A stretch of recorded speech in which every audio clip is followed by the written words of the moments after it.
does the morning of every morning consist of? Being an absolute pack horse, catching the lift downstairs. I was not feeling good yesterday when we got back, and I just laid down and passed out, which is good because I kind of needed it. Let's go. Go across the road and get the rickshaw, and I'll move it over here so that we can pack it all up. Sometimes they're miles away, sometimes they're just there. Yeah, now pack the rickshaw and do the oil and all the rest of it and be done with it. So we have to put gearbox oil into it. We have to put clutch oil in here and gearbox oil in there, and as you can see I've spilled it absolutely everywhere. And fuel on. Close her up.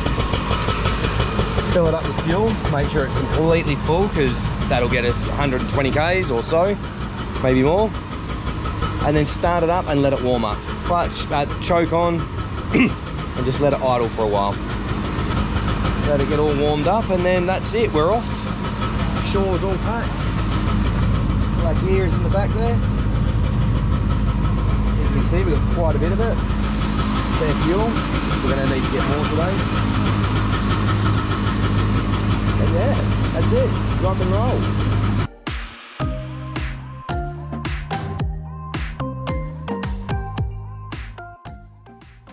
Today we travel from Elleroo to Alagata and get involved in some local traditions. So it's the beginning of the Ganesha Festival, which lasts for 11 days in India.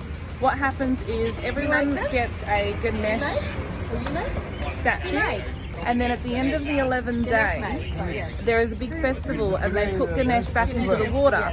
Now it's made of clay, so what happens is Ganesh then goes back into the water and goes back into the land. So the gas tenants have just given us some Ganesh statues for free, and we're going to put them into our rickshaws. Cool. Is it wet? Touch it. You?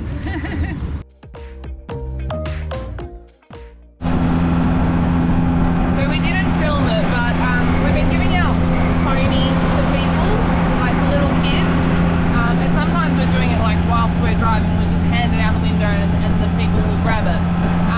But I just wanted to share something that we just did. So there was a lady, a man, and their kid, and the lady was in a full burqa, like just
see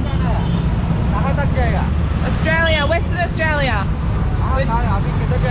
We're driving from Sikkim to Kerala. Yes. So as you can see, there's a lot of Ganesh statues for sale and a lot of the party stuff, the big bright colourful stuff, and this is all for the celebration of the Ganesha Festival.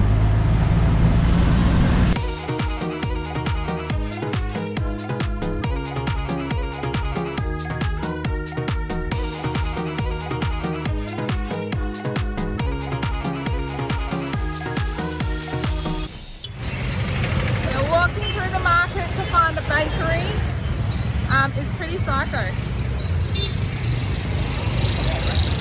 which is why we've decided to walk. We parked our rickshaws a little bit further up, and yeah, we're just going to walk through the market because otherwise it's just full on.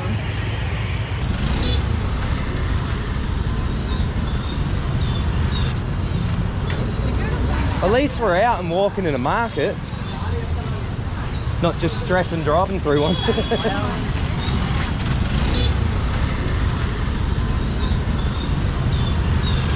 Found another convenience store.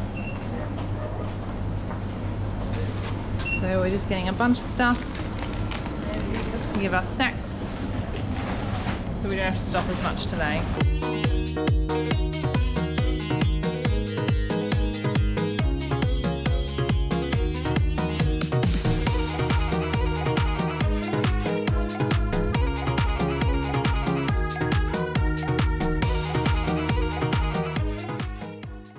Of course, every stop includes multiple selfies. And Luke made really good friends with these guys.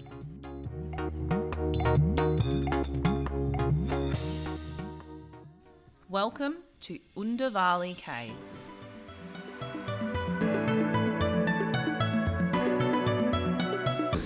Yeah, there's definitely bats in here. Oh, there it is. That's really scary. Oh, I can see one over here hanging up. Hello. Oh, there's heaps of them. Hello, little bats. Meow. Look at them all hanging up. Whoa, he just flew above my head.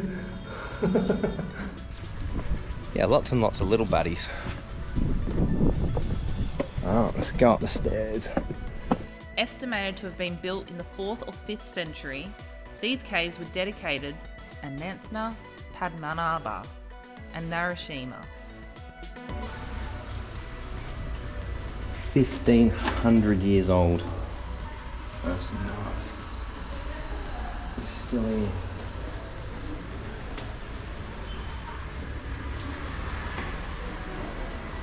I mean, how different would that have looked 1,500 years ago? There's a beautiful breeze coming through here as well. In much later days, Jain and Buddhist monks used these caves as rest houses.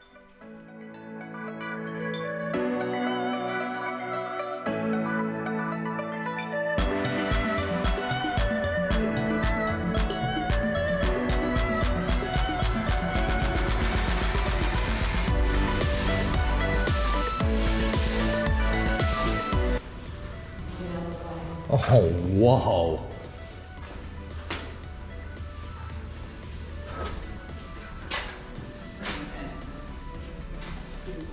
Jesus.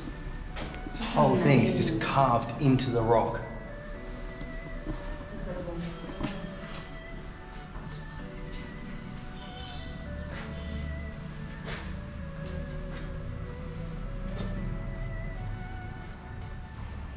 And it's huge. Stand. Just come out of the caves and there's a lemonade stand. I wonder if he's got any grapes. Hey, got any grapes? The man said, no, we just sell lemonade, but it's cold and it's fresh and it's all homemade. Can I get you a glass? The duck said, I'll pass. Then he waddled away, waddle, waddle, waddle, till the very next day. Fair enough.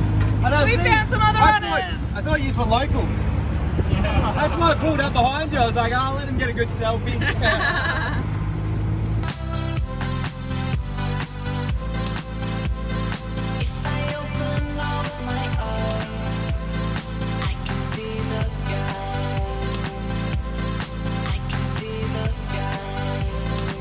Okay, so I'm going to show you around the rickshaw.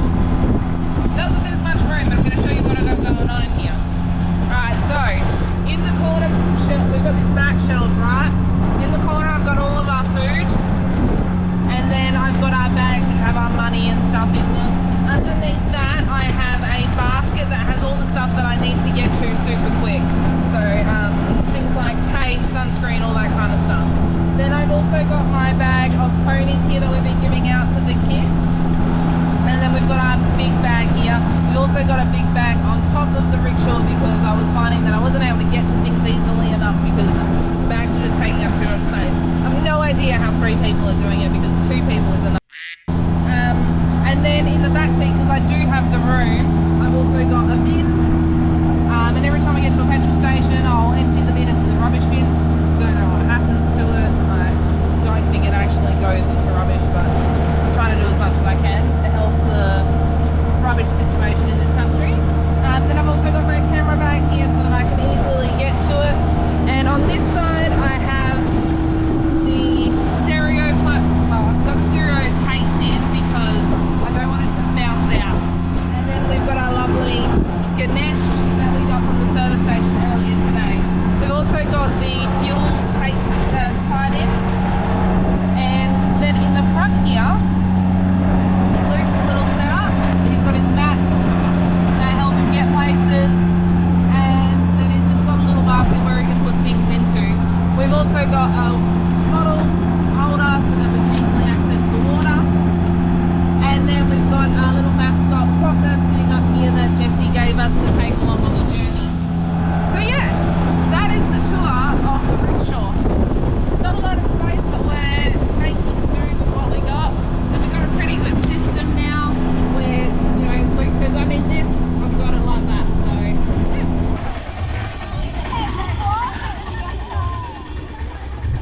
So we just had this entire tuk-tuk, like a whole family pull over for selfies. So we gave them a bunch of lollipops and took some selfies. Bye!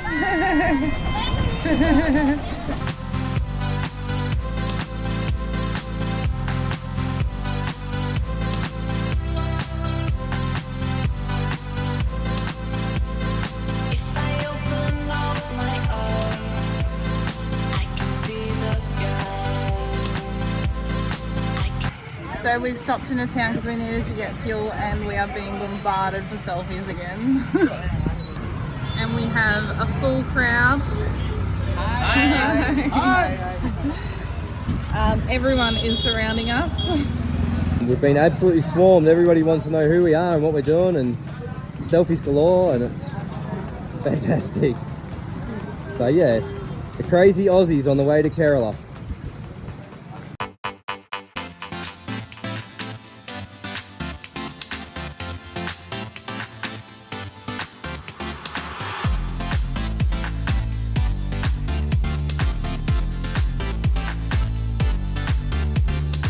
Alright, party peeps. It's day 8. We're about halfway through the day. So last night, I crashed and burned. We got into the hotel at about 4 o'clock. I had a little bit of food to eat. Laid down to do a bit of Facebooking, a bit of Instagramming. Bam, I was out. My eyes started stinging and I just fell asleep. And I slept all night until about 5 o'clock this morning when I woke up and went, whoa. Ridiculous. But yeah, so 370 kilometre a day today. We have 173 to go, so we've done 200 Ks and it's now 1:30. So you can just see how long these days are. Like, you know, we're only halfway through it and it's only 1 o'clock. Like, the biggest problem we're having is the restaurants don't open till 7:30 at night. Even if you want to have an early night, like an early feed and an early night, you can't. You got to wait till it's 7 o'clock, then you go down, and you know, it takes ages for your food to come out. You eat it, By then it's like 8:30, you get back in the room, put all your stuff on charge, have a shower before bed. You know, it's 9:30, 10 o'clock. We're back up at 5 the next morning.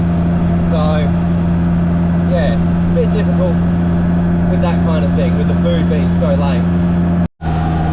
Absolutely massive landslide up there, look at that.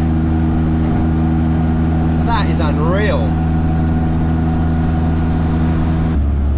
So we just came across some kids that put a rope up in the middle of the road to stop us, and then they asked for money. Now we didn't give them money. We just asked them to put the rope down. We said no, we've got no money. I don't know what the right thing to do is there. Like, I mean, the military man was about 10-15 meters away from that and watched the whole thing happen. And then the adults told the kids to put the rope down. So, I don't know. Were we meant to give them money? I'm not sure. Was it a scam? Was it a little bit of a cheeky, oh monkey? Yeah, so we really weren't sure what to do. Oh, come on.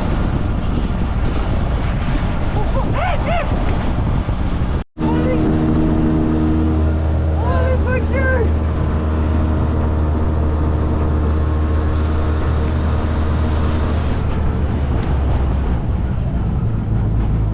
Monkey. Everywhere. Monkeys are everywhere. As long as we don't stop, they're cute. If we stop, they're no longer cute.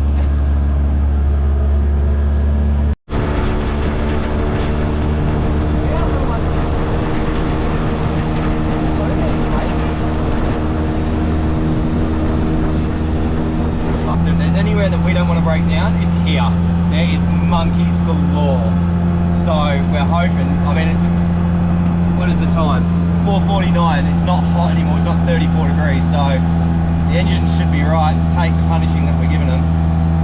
But yeah, we really don't want to have to stop here because there are monkeys everywhere. White monkeys, brown monkeys, monkeys with red faces, monkeys galore. Luke's worried about the monkeys, but it turns out we're in tiger territory.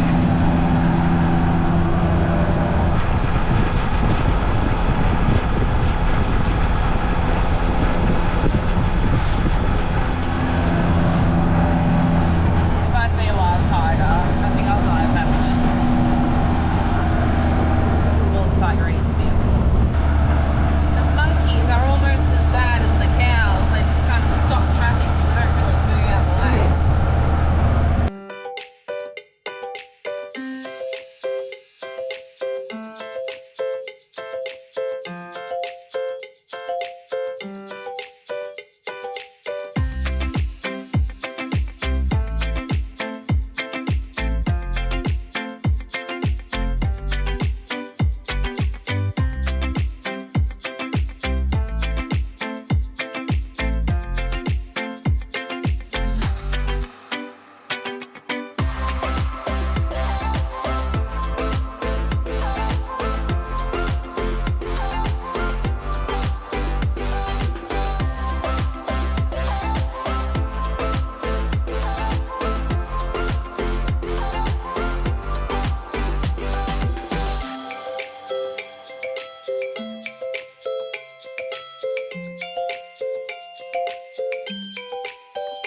Alright guys, it's a race against the clock.